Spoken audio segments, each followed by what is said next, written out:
Tara, samahan mo kong gumawa nitong masarap at creamy na buko salad. Ipapakita ko sa iyo kung ano-ano mga ingredients at kung paano ito gawin. Umpisahan na po natin.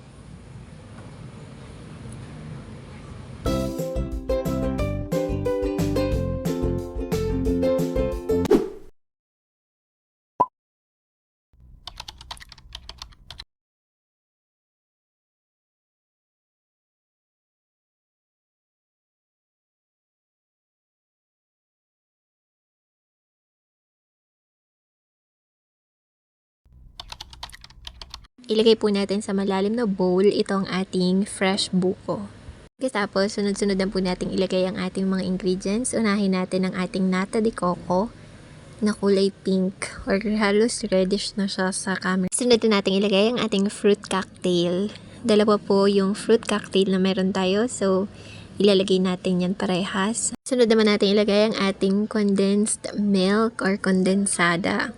Ang magiging dahilan kung bakit magiging creamy itong ating buko salad. Tagal lumabas kanina, kaya yan, pinast forward ko na lang. At syempre, habang nilalagay natin itong ating cream, or actually pagkatapos natin ilagay yung crema natin, ay hahalu-haluin po natin ito, okay? So yan, imekos-mekos na natin siya para pantay-pantay yung lasa. At naglagay din po pala tayo dito ng Nestle cream or all-purpose cream. Ay nako, another way to para maging malasa at creamy ang ating recipe. O diba, may kondensada na, may all-purpose cream pa. Yan.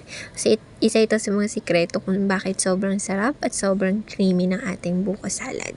And since nalalagay na natin lahat ng mga ingredients, it's time for us to mix everything together.